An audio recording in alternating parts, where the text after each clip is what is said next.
নমস্কার বন্ধুরা, ঘরোয়া রান্নাঘরে আপনাদের সকলকে স্বাগতম। আমি আজকে পটলের একটা নতুন রেসিপি আপনাদের সঙ্গে শেয়ার করতে চাই।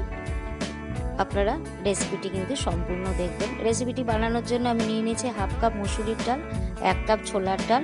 4-5 বার ডালগুলোকে খুব ভালো করে ধুয়ে 3 ঘন্টার জন্য ভিজিয়ে রেখেছি। সকালবেলা উঠেই ভিজিয়ে দিয়েছি।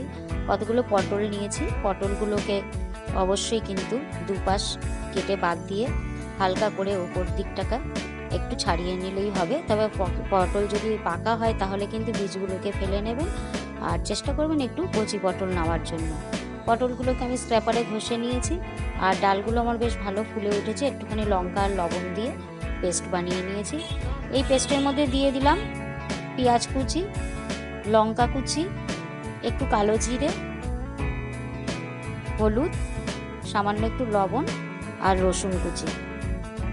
এবার পটলগুলোকে ভালো করে জল চেপে চেপে ডালের মধ্যে আমি অ্যাড করব। জল যদি দেওয়া হয় তাহলে কিন্তু বেশি পাতলা হয়ে যাবে, যেহেতু ডালটা বাটা হয়েছে সেটাই পাতলা, বড়াটা কিন্তু ভালো হবে না। এই জন্য সম্পূর্ণ পটলের রসগুলোকে বার করে সমস্ত পটলগুলোকে আমি ডাল এবং মশলার সঙ্গে ভালো করে মাখিয়ে নিচ্ছি। এবারে কড়াই গরম করে বেশ খানিকটা ভাজার জন্য আমি সর্ষের তেলের মধ্যে দিয়েছি। সর্ষের তেলের মধ্যে বেশ সুন্দর গোল গোল লম্বা লম্বা যেরকম খুশি আপনাদের শেপ করে বড়াগুলো কিন্তু ভেজে নিতে পারেন।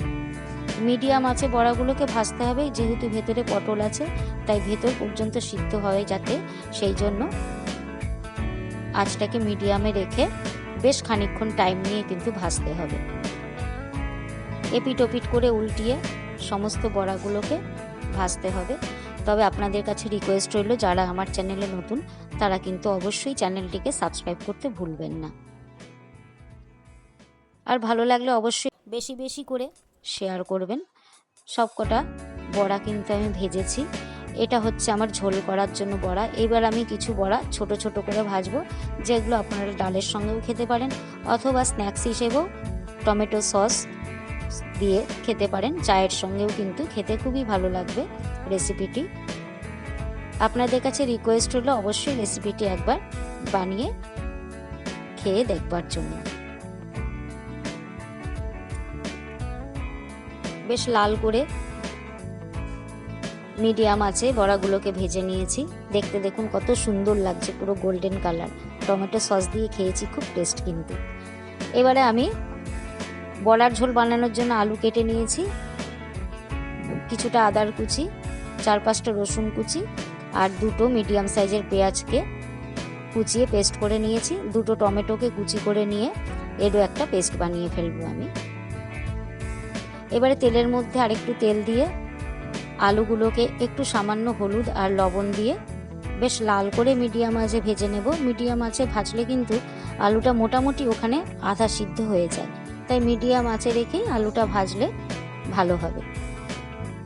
আলুটা আমি ভেজে নিয়েছি, ভেজে তুলে রাখছি। এবার এই তেলের মধ্যে দিয়ে দিচ্ছি 2টো তেজপাতা, সামান্য একটু সাদা জিরে।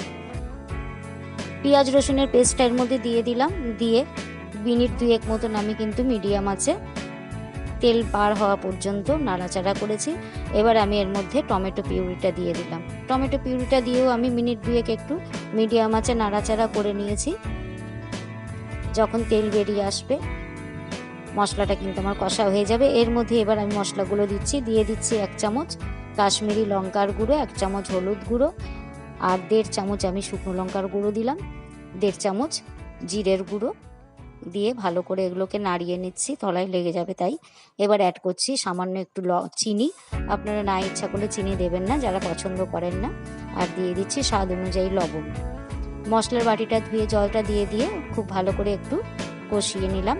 এবার ভেজে রাখা আলুগুলো এর মধ্যে অ্যাড করে দিচ্ছি। আলুটা একটু নাড়াচাড়া করে একদম গ্যাস কমিয়ে মিনিট 2-1 জন্য চাপা দিয়ে রেখেছি। দেখুন কি সুন্দর কালার বেরিয়ে এসেছে। এবার এটা নাড়াচাড়া করে এর মধ্যে আমি জল দিয়ে দেব। জলটা অবশ্যই কিন্তু বেশি পরিমাণে দিতে হবে, কারণ অতগুলো ডালের বড়া আছে, খুব কিন্তু জল টেনে নেবে, একদম শুকিয়ে যাবে, তাই জলের পরিমাণটা একটু বেশি করেই দিতে হবে। ঝোলটা খুব ভালো করে যাতে ফুটে ওঠে একটু চাপা দিয়ে দিলাম আমি। ভালো করে ঝোলটা ফুটে উঠেছে, আলুটাও আমার সিদ্ধ হয়ে গেছে। এইবার আমি ভেজে রাখা পটলের বড়াগুলো এর মধ্যে ছেড়ে দেব। সমস্ত পটলের বড়াগুলো দেওয়ার পরে একটু মিনিট খানেক ফুটতে দিয়ে আমি এর মধ্যে দিয়ে দিচ্ছি ধনেপাতার কুচি, 2 চামচ ঘি আর গরম মশলা। ব্যাস সামান্য নাড়াচাড়া করে নামিয়ে দেবো। ভালো লাগলে অবশ্যই সাবস্ক্রাইব করতে ভুলবেন না। Thank you.